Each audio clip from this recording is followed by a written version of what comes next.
নমস্কার, আমি অঙ্কুর। শুরু করছি পলিটিক্স। আপনাদের সকলকে জানাই নববর্ষের শুভেচ্ছা। এসো হে বৈশাখ, এসো এসো।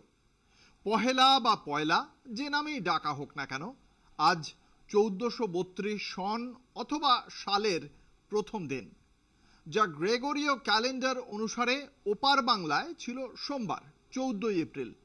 এপারে সেটাই পালিত হচ্ছে 15 এপ্রিল মঙ্গলবার। এক কথায় বাঙালির সাধের পয়লা বৈশাখ। লেখক বুদ্ধিজীবী নীরজ চন্দ্র চৌধুরী বাঙালিকে আত্মবিস্মৃত জাতি বলেছিলেন, সে কথা তর্কের বিষয়। কিন্তু বাংলার রাজনীতি হারানো স্মৃতির খোঁজে ঢুকে পড়তে চাইছে ইতিহাসের অলিগলিতে। কে শুরু করেছিল বঙ্গাব্দ? মুঘল সম্রাট আকবর নাকি বাঙালি রাজা শশাঙ্ক? হঠাৎ করে এতদিন পর এসব খোঁজ পড়ছে কেন? উত্তর তো সোজাই, ভোট আসছে। বাঙালি অস্মিতা রক্ষার দাবি আর পাল্টা দাবিতে মেঠো রাজনীতি দাপিয়ে বেড়াচ্ছে বাংলা নববর্ষের আসর।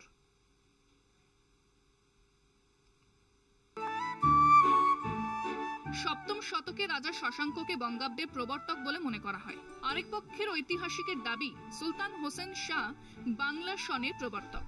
বাংলা নতুন বছর গণনার পত্তন ঘিরে তর্ক বিতর্ক থাকলেও বাঙালির ইতিহাসে ও তাদের কৃষি নির্ভর জীবনযাত্রায় এর প্রভাব ছিল ব্যাপক ও বিস্তৃত। কালের নিয়মে দেশভাগ, শিল্প প্রযুক্তির হাত ধরে বাঙালির যাপন চিত্র বদলে গেছে।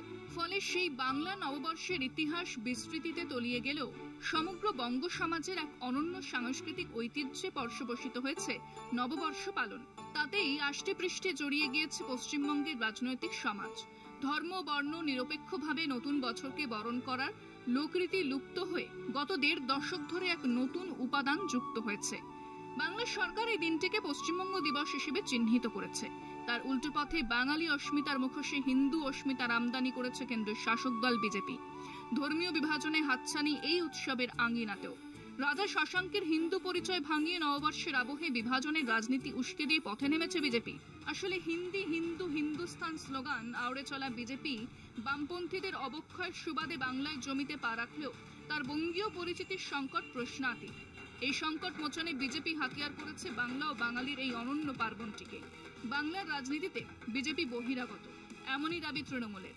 রামনবমী ও হনুমান জয়ন্তীর মতো গোবলায় হিন্দু সংস্কৃতি বাংলায় পালন করতে গিয়ে ব্যাপক প্রচার করে বিজেপির প্রাণশক্তি সংঘ পরিবার। তৃণমূলের অভিযোগ বাংলার সংস্কৃতির অঙ্গ নয়, এমন বিষয়কে জবরদস্তি রাজ্যে আনতে চাইছে বিজেপি। এই অস্বস্তি কাটাতে বাংলা নববর্ষ পালনকে বাড়তি গুরুত্ব দিতে চাইছে নরেন্দ্র মোদীর দল। জেলায় জেলায় বিজেপি নির্দেশিকা পাঠিয়ে প্রভাত ফেরি, সন্ধ্যায় সাংস্কৃতিক অনুষ্ঠান আয়োজন করতে বলা হয়েছে। মণ্ডল স্তরে এসব কর্মসূচি নেওয়া বাধ্যতামূলক বলেও জানিয়েছে বিজেপির রাজ্য নেতৃত্ব। বিজেপি বাংলা নতুন বছরে উৎসবকে হিন্দু নববর্ষ বলে দাগিয়ে দিতে ব্যগ্র। রাজ্যের শাসক দল তৃণমূল এই দিনটিকে পশ্চিমবঙ্গ দিবস পালনে পথে নেমেছিল। ধর্মীয় বিভাজনে পাল্টা সম্প্রীতি আর ধর্ম নিরপেক্ষতার বার্তা নিয়ে পদযাত্রা থেকে সাংস্কৃতিক অনুষ্ঠানে রাজ্য জুড়ে মেতেছিল তৃণমূল। কলকাতা টিভি।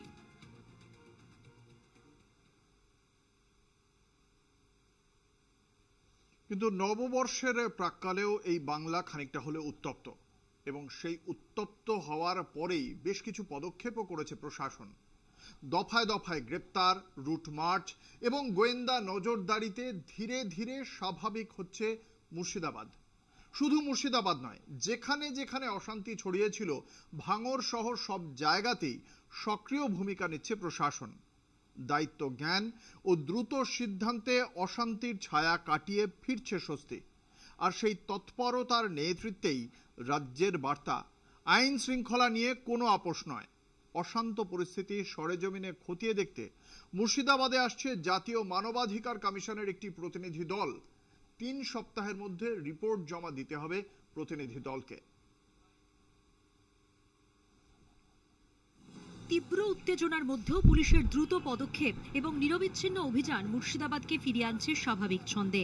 শমশেরগঞ্জ, সুতি এবং জঙ্গিপুর যেসব এলাকায় উত্তেজনা ছড়িয়েছিল সেখানে চলছে কড়া নজরদারি। পুলিশ ও কেন্দ্রীয় বাহিনীর যৌথ টহল কাজ করে চলেছে দ্রুত শান্তি ফিরিয়ে আনতে। বন্ধ করা হয়েছে গুজবের জাল, ইন্টারনেট পরিষেবা সাময়িক বন্ধ রেখে রটনার পথ বন্ধ করেছে প্রশাসন। মুর্শিদাবাদে অশান্তির ঘটনার পর এখনো পর্যন্ত গ্রেফতার হয়েছে 200-রও বেশি। শমশেরগঞ্জের জাফরাবাদ এলাকায় বাবা ও ছেলের খুনের ঘটনায় গ্রেফতার অভিযুক্ত অভিযুক্ত দুজন। অন্যদিকে ভাঙড়ের সোনপুরে পুলিশের 5টি বাইক ও একটি প্রিজন ভ্যানে আগুন লাগিয়ে দেওয়ার ঘটনায় 9 জনকে গ্রেফতার করেছে পুলিশ।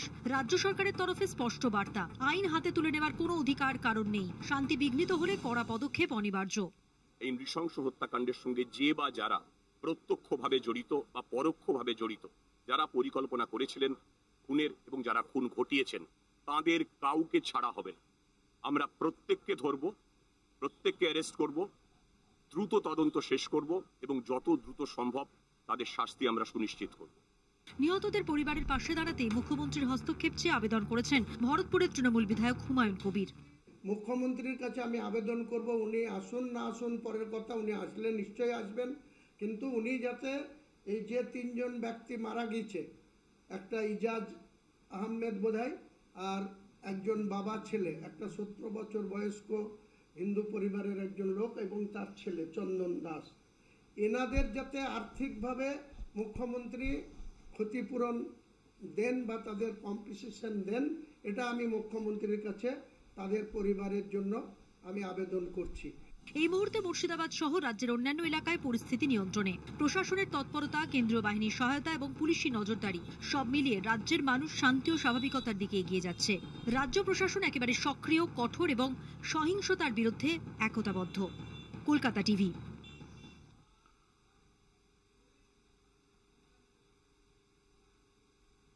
এই যে পরিস্থিতিটা তৈরি হয়েছিল বাংলায়, সেই বাংলার সেই পরিস্থিতির প্রেক্ষিতে আমরা দেখেছি রাজ্য রাজনীতি যথেষ্ট এখনো পর্যন্ত যে মুর্শিদাবাদ, সেটা খানিকটা ঠিক হয়ে গেলেও রাজ্য রাজনীতিতে কিন্তু সেই চর্চা চলছে। আমরা সেই চর্চায় যাব, ফিরব, কিন্তু তার আগে একটা গুরুত্বপূর্ণ জাতীয় খবরে নজর রাখব। ন্যাশনাল হেরাল্ড সম্পত্তি মামলায় প্রথম চার্জশিট জমা দিল কেন্দ্রীয় তদন্তকারী সংস্থা এনফোর্সমেন্ট ডিরেক্টরেট। চার্জশিটে সোনিয়া গান্ধী এবং রাহুল গান্ধীর নাম। সূত্রের খবর, মঙ্গলবার দিল্লির রাউস অ্যাভিনিউ আদালতে মামলায় ইডির জমা দেওয়া চার্জশিটে এই 2 কংগ্রেস নেতার পাশাপাশি নাম রয়েছে স্যাম পিত্রোদারও। 25 এপ্রিল এই মামলা শুনতে পারে আদালত। অন্যদিকে চার্জশিটে গান্ধী পরিবারের 2 সদস্যের নাম থাকা নিয়ে সরব হয়েছে কংগ্রেসও। বিষয়টি আদতে প্রতিহিংসার রাজনীতির প্রতিফলন বলে দাবি করা হয়েছে কংগ্রেসের পক্ষ থেকে। 2021 সালে ঘটনাটির তদন্ত শুরু করেছিল ইডি। এই মামলায় আগেই সম্পত্তি বাজেয়াপ্ত করার প্রক্রিয়া শুরু করেছিল কেন্দ্রীয় তদন্তকারী সংস্থা ইডি। দেশের প্রাক্তন প্রধানমন্ত্রী জওহরলাল নেহেরু প্রতিষ্ঠিত ন্যাশনাল হেরাল্ড সংবাদপত্র নিয়ে 2013 সালে প্রথম দুর্নীতির অভিযোগ তুলেছিল বিজেপি। এরপর 2014 সালে ক্ষমতায় আসেন নরেন্দ্র মোদী।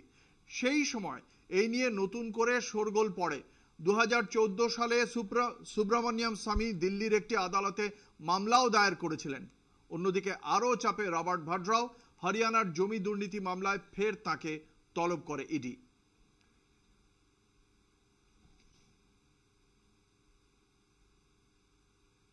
একটা ছোট্ট বিজ্ঞাপনী বিরতির পর আবারও ফিরে আসছি বেশ কিছু গুরুত্বপূর্ণ খবর নিয়ে এই পলিটিক্সে। সঙ্গে থাকুন। উত্তপ্ত হয়েছিল বাংলা, কিন্তু নববর্ষের প্রাক্কালেই নিভেছে হিংসার আগুন। ব্যর্থ হয়েছে সাম্প্রদায়িক লড়াই বাঁধানোর চক্রান্ত। শান্তি ফিরেছে মুর্শিদাবাদে। তবে রাজ্য রাজনীতিতে অশান্তির শেষ নেই। পাল্টা কাদা ছোঁড়াছুড়ির খেলা থামছে না। থামছে না একে অপরের ওপর দোষারোপের পালা। আজ এ নিয়ে মুখ খুলেছেন এই বাংলার নেতারা।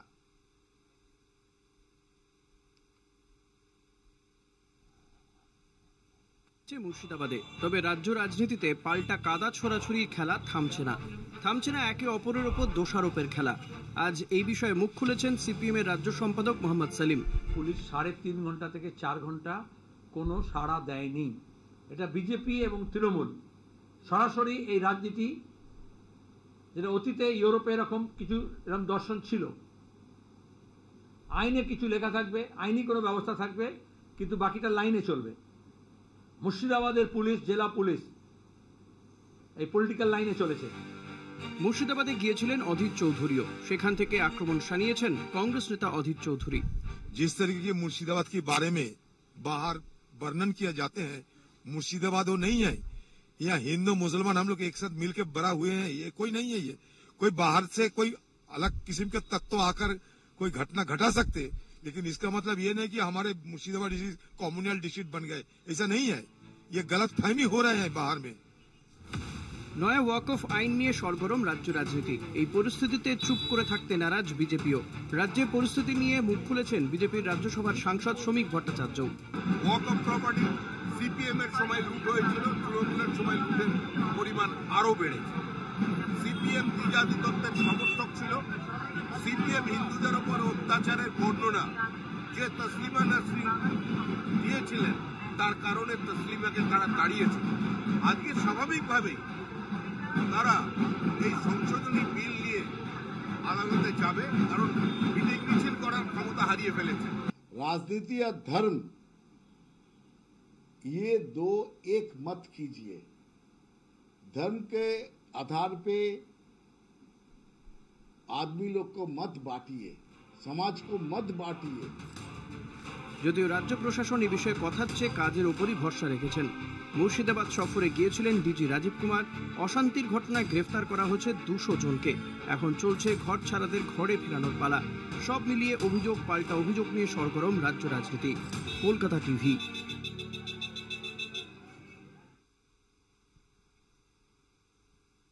ওয়াকফ নিয়ে আগুনের আঁচ কিন্তু বাড়ছে ছাড়া কমছে না। মমতা বন্দ্যোপাধ্যায় জানিয়েছেন রাজ্যে ওয়াকফ আইন লাগু হচ্ছে না, কিন্তু তারপরেও উত্তেজনা কমার লক্ষণ নেই। এবার কেন্দ্রের ওয়াকফ সংশোধনী আইনকে চ্যালেঞ্জ জানিয়ে সুপ্রিম কোর্টের দ্বারস্থ আইএসএফ বিধায়ক নওশাদ সিদ্দিকী এবং তার সঙ্গে তৃণমূলেরই বিধায়ক হুমায়ুন কবির।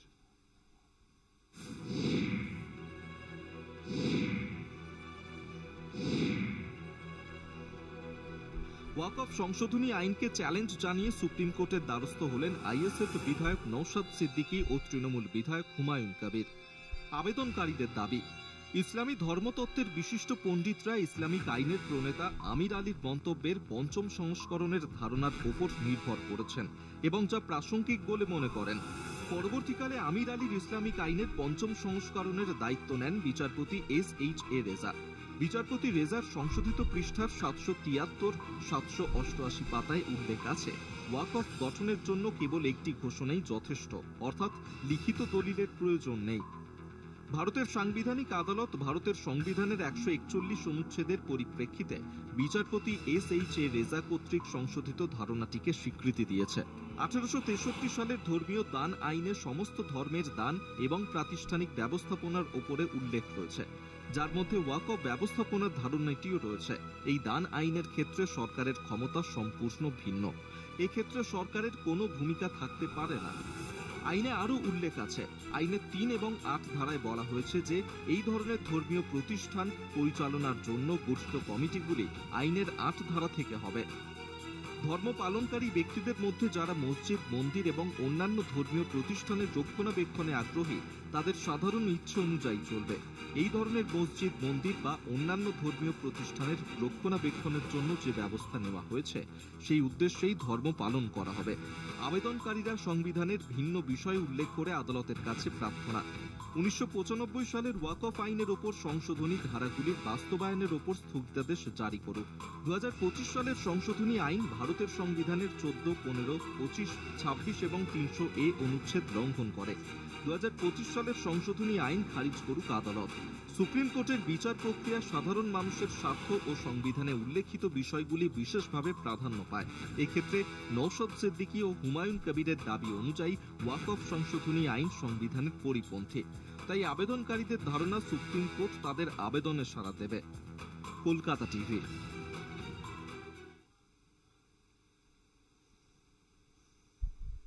ওয়াকফ আইনের বিরোধিতা দেখছিল দেশ, এবার মঞ্চে এলো সমর্থনকারীরাও। ওয়াকফ আইন অসাংবিধানিক এবং বৈষম্যমূলক এই অভিযোগ তুলেই সুপ্রিম কোর্টের দ্বারস্থ হয়েছিল মুসলিম পার্সোনাল ল বোর্ড। এবার সেই মামলার বিরোধিতায় এবং ওয়াকফ আইনের সমর্থনে মামলা সুপ্রিম কোর্টে। শীর্ষ আদালতের দ্বারস্থ অসম, রাজস্থান, ছত্তিশগড়, উত্তরাখণ্ড, হরিয়ানা এবং মহারাষ্ট্র, এই 6 রাজ্য। এই আইন অসাংবিধানিক নয় দাবি মামলাকারীদের।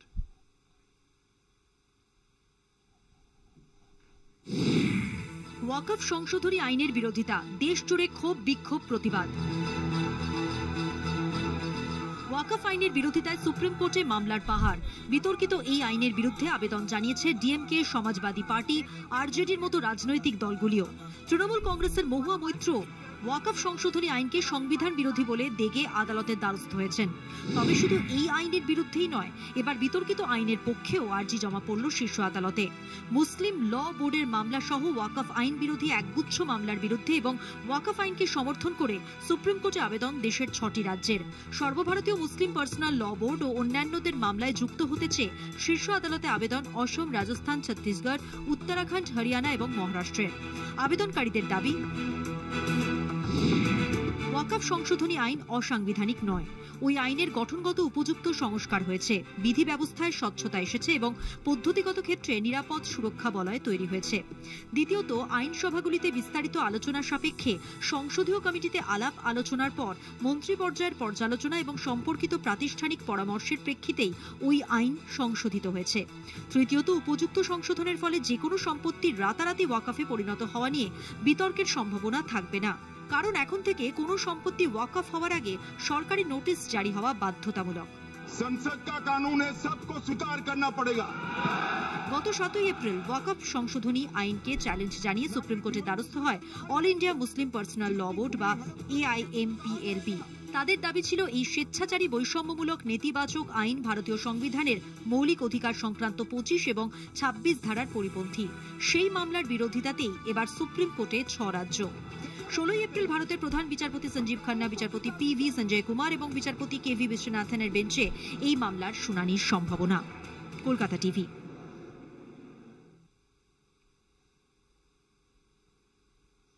হিংসা ছড়াচ্ছেন মমতা বন্দ্যোপাধ্যায়। দেশের বিভিন্ন গুরুত্বপূর্ণ বিষয়ে সংবিধান বিরোধী অবস্থান নিচ্ছেন তিনি। অভিযোগগুলো মারাত্মক, সন্দেহ নেই, এবং মমতাকে যিনি নিশানা করছেন তার নাম যদি হয় কিরেন রিজিজু, তখন গোটা বিষয়টা আরো মারাত্মক হয়ে ওঠে। হ্যাঁ, কেন্দ্রীয় সংখ্যালঘু বিষয়ক মন্ত্রী কিরেন রিজিজু সম্প্রতি পশ্চিমবঙ্গের মুখ্যমন্ত্রী মমতা বন্দ্যোপাধ্যায়ের বিরুদ্ধে তীব্র আক্রমণ শানিয়েছেন। তার বক্তব্য, নতুন সংশোধিত ওয়াকফ আইন রাজ্যে কার্যকর না করার মমতা বন্দ্যোপাধ্যায়ের সিদ্ধান্তে প্রশ্ন উঠে যায়, তিনি আদৌ মুখ্যমন্ত্রী পদে থাকার নৈতিক অধিকার রাখেন কিনা। রিজিজুর অভিযোগ, মমতা বন্দ্যোপাধ্যায় শুধু ওয়াকফ আইন নয়, নাগরিকত্ব সংশোধনী আইন বা CAA, জাতীয় নাগরিক পঞ্জি NRC এবং সমান দেওয়ানি বিধি UCCর মতো গুরুত্বপূর্ণ বিষয়ে বারবার সংবিধান বিরোধী অবস্থান নিয়েছেন। এতে তার মতে সংবিধান এবং বিচার ব্যবস্থার প্রতি মুখ্যমন্ত্রীর অবিশ্বাসী স্পষ্ট হয়। রিজিজু আরও বলেছেন, মমতা বন্দ্যোপাধ্যায় নাকি হিংসা ছড়াতে উস্কানি দিচ্ছেন। সংখ্যালঘু বিষয়ক মন্ত্রী কিরেন রিজিজু সম্প্রতি পশ্চিমবঙ্গের মুখ্যমন্ত্রী মমতা বন্দ্যোপাধ্যায়ের বিরুদ্ধে তীব্র আক্রমণ করেন। তার বক্তব্য, নতুন সংশোধিত ওয়াকফ আইন রাজ্যে কার্যকর না করার মমতা বন্দ্যোপাধ্যায়ের সিদ্ধান্তে প্রশ্ন উঠে যায়, তিনি আদৌ মুখ্যমন্ত্রী পদে থাকার নৈতিক অধিকার রাখেন কিনা। রিজিজুর অভিযোগ, মমতা বন্দ্যোপাধ্যায় শুধু ওয়াকফ আইন নয়, নাগরিকত্ব সংশোধনী আইন, CAA, জাতীয় নাগরিক পঞ্জি NRC এবং সমান দেওয়ানি বিধি UCCর মতো গুরুত্বপূর্ণ বিষয়ে বারবার সংবিধান বিরোধী অবস্থান নিয়েছেন। এতে তার মতে সংবিধান এবং বিচার ব্যবস্থার প্রতি মুখ্যমন্ত্রীর অবিশ্বাসী স্পষ্ট হয়। রিজিজু আরো বলেছেন, মমতা বন্দ্যোপাধ্যায় নাকি হিংসা ছড়াতে উস্কানি দিচ্ছেন। What did Mamata Banerjee say? She is holding a constitutional position. Chief Minister is a constitutional post. Law made by the parliament is constitutional. Can a person sitting in a constitutional post declare that she will be unconstitutional or she will not follow anything which is constitutional? What is so disturbing is the Chief Minister is visibly inciting the violence. If Chief Minister herself is telling the people to protest, if Chief Minister is telling that she will not follow the act passed by the parliament, this amounts to inciting violence. Remember, law and order is a state subject. Now, the Chief Minister who is in charge of the law and order incites violence. It is trouble for himself or herself. After all, she has to contain and maintain the law and order. राजनीति या धर्म ये दो एक मत कीजिए, धर्म के आधार पे आदमी लोग को मत बांटिए, समाज को मत बांटिए, ये संविधान का खिलाफ है। Police has taken total control of Bhangar परिस्थिति। आईएसएफ लोग उधर में कुछ तनाव मचाने का कोशिश किया।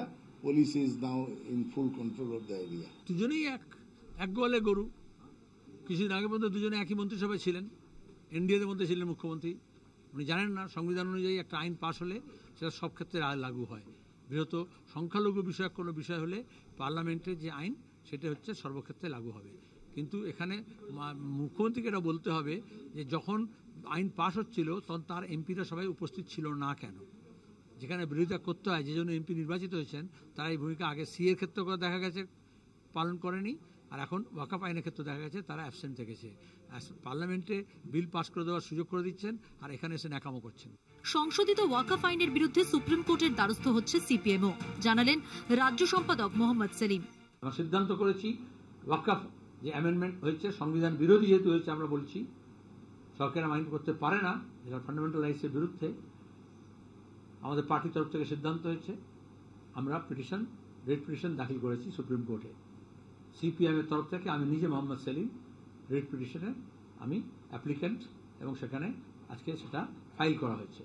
অথচ অন্যদিকে মমতা বন্দ্যোপাধ্যায় জানিয়েছেন এই আইন রাজ্য সরকার তৈরি করেনি, এটি কেন্দ্রের তৈরি, তাই রাজ্যে এই আইন কার্যকর হবে না। মুর্শিদাবাদে আইন নিয়ে চলতে থাকা বিক্ষোভের মধ্যে মুখ্যমন্ত্রী শান্ত থাকার আবেদন জানিয়েছেন এবং হিংসা ছড়ালে কড়া আইনি পদক্ষেপের হুঁশিয়ারিও দিয়েছেন। এক্সে দেওয়া বার্তায় তিনি লেখেন, এই আইন আমরা করিনি, কেন্দ্র করেছে, তাই উত্তর চাওয়ার হলে কেন্দ্রের কাছ থেকেই চাইবেন। ইতিমধ্যেই সুপ্রিম কোর্টে 14টি মামলা হয়েছে নয়া ওয়াকফ আইনের বিরুদ্ধে। কলকাতা টিভি। এই ওয়াকফকে নিয়ে বিরোধীরা ঘর গোছাচ্ছে, বিরোধীরা একদিকে আইনের দ্বারস্থ হচ্ছে আর তার পাশাপাশি রাজনৈতিক আন্দোলন গড়ে তুলছে। ওয়াকফ কিন্তু সমস্যায় রেখেছে, চিন্তায় রেখেছে কেন্দ্রের শাসক দল বিজেপিকেও। এনডিএর অন্যতম শরিক জেডিইউ থেকে 3 বিধায়ক এই ওয়াকফ আইনকে কেন্দ্র করেই সরে গিয়েছে। আর সেই আবহেই বিহারের বিধানসভা নির্বাচন আগামী নভেম্বরে। বিহারে বিরোধীরা কিভাবে ঘর গুছোচ্ছে সেই খবরে আসবো একটা ছোট্ট বিরতির পর। সঙ্গে থাকুন। ফিরে এলাম বিরতির পর। আপনারা দেখছেন পলিটিক্স, আপনাদের সঙ্গে রয়েছি আমি অঙ্কুর। কে হবেন বিহারের মুখ্যমন্ত্রী এই মুহূর্তে সেটা খুব একটা বড় বিষয় নয়। বিহার বিধানসভা নির্বাচনে জোটের গুরুত্বই হলো আসল কথা। মঙ্গলবার দিল্লিতে কংগ্রেস নেতৃত্বের সঙ্গে বৈঠক শেষে একথাই জানালেন আরজেডি নেতা তেজস্বী যাদব। চলতি বছরের শেষ পর্বে বিধানসভা ভোট রয়েছে বিহারে। এই দিনের বৈঠকে হাজির ছিলেন কংগ্রেস সভাপতি মল্লিকার্জুন খাড়গে এবং রাহুল গান্ধী।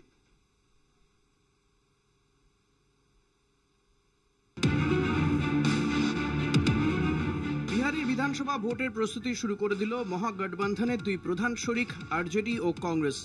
মঙ্গলবার দিল্লিতে আরজেডি নেতৃত্বের সঙ্গে প্রাথমিক আলোচনায় এনডিএর বিরুদ্ধে ইন্ডিয়ার শরিকদের মহাগঠবন্ধন এবারেও অটুট থাকবে বলে জানানো হয়েছে।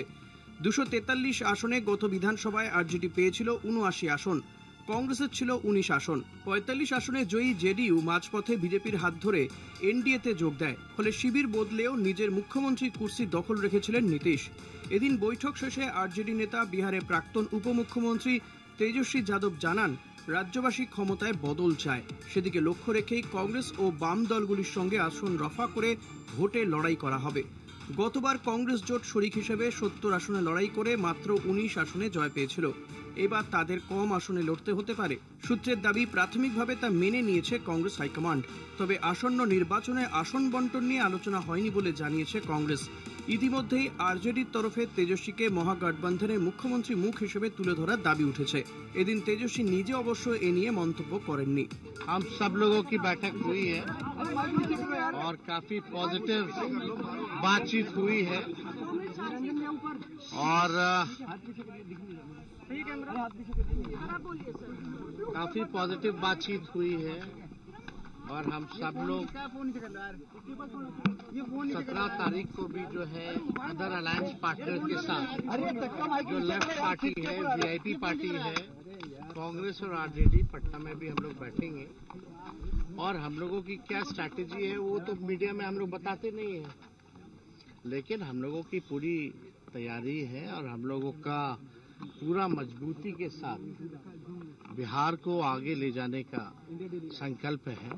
पूरा यूपीए पूरा इंडी गठबंधन लड़ेगा, तब भी बिहार के मुख्यमंत्री नीतीश कुमार जी।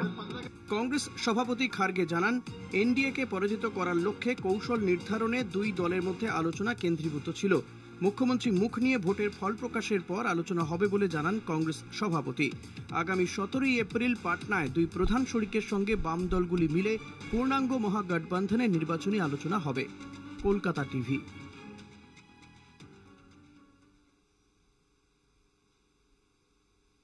উত্তর বনাম দক্ষিণ, নয়া জনগণনার ভিত্তিতে লোকসভার আসন পুনর্বিন্যাসের কেন্দ্রীয় প্রস্তাবে লড়াই জমেছে দেশের দুই মেরুতে।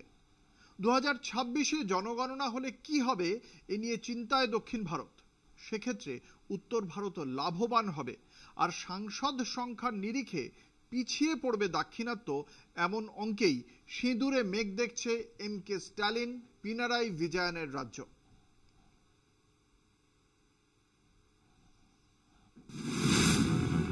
বিবাদটা দক্ষিণের সঙ্গে উত্তরে।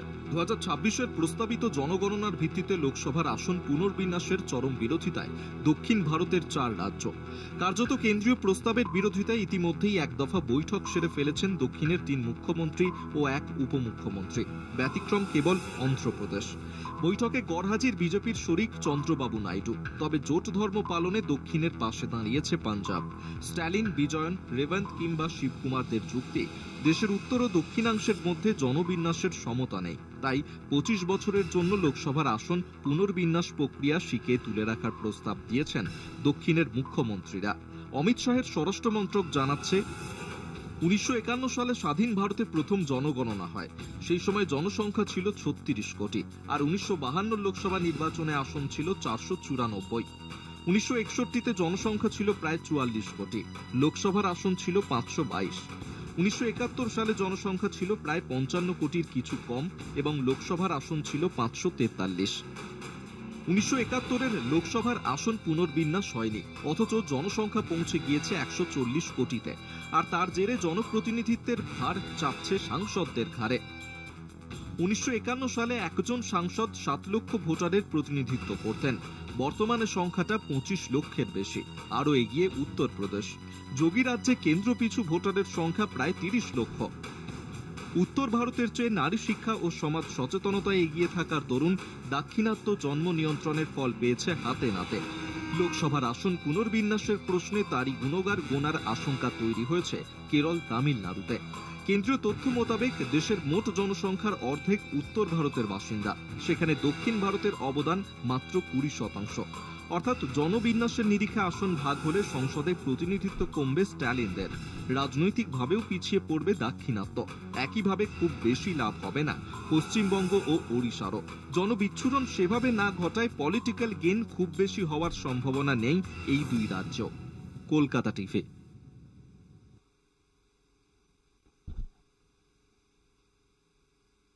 গ্রামের মহিলারা কি বাইরের কাজ ছেড়ে পিছিয়ে আসছেন? পরিসংখ্যান কিন্তু একথাই বলছে। দেশের গ্রামাঞ্চলে কমেছে মহিলাদের কর্মসংস্থান। কেন্দ্রীয় পরিসংখ্যান এবং প্রকল্প রূপায়ণ মন্ত্রকের রিপোর্টে এমনই উদ্বেগ প্রকাশ করা হয়েছে। নতুন উদ্বেগ নিয়ে এসেছে নারী কর্মীর সংখ্যা হ্রাস। নারী ও পুরুষ কর্মীর অনুপাত ভারসাম্যযুক্ত না হলে আর্থিক বৃদ্ধির হারে বড়সড় প্রভাব পড়ে। এজন্য দায়ী হিসেবে মনে করা হচ্ছে নারী শক্তির কাজের যোগদানের প্রবণতা থমকে যাওয়া। কাজের জায়গায় নারীরা কি বিপন্ন বোধ করছেন? আর্থিক শোষণ কি নারীদের ক্ষেত্রে আরো বেশি? কেন এই প্রবণতা যাচাই করতে চাইছে কেন্দ্র।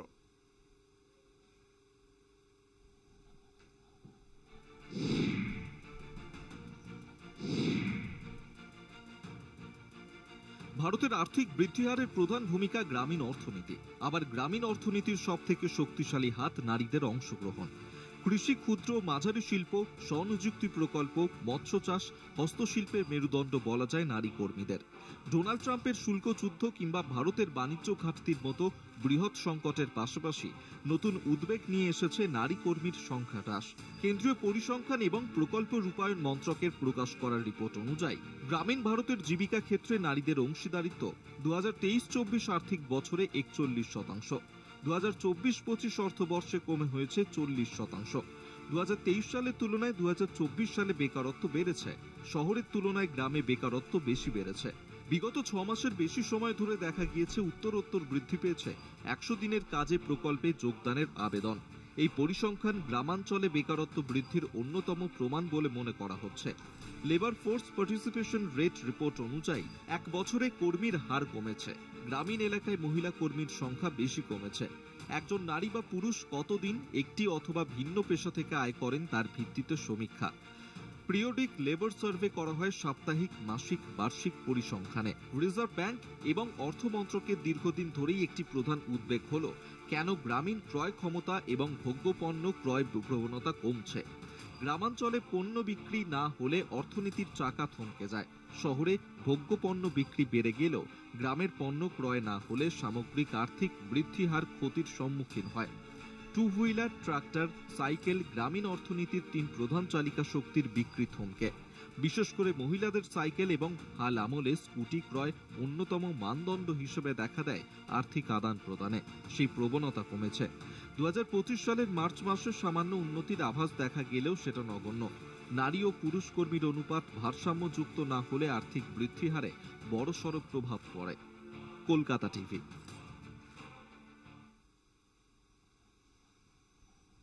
পলিটিক্স আজ এ পর্যন্তই। দেখতে থাকুন কলকাতা টিভি। রাত দিন 7 দিন।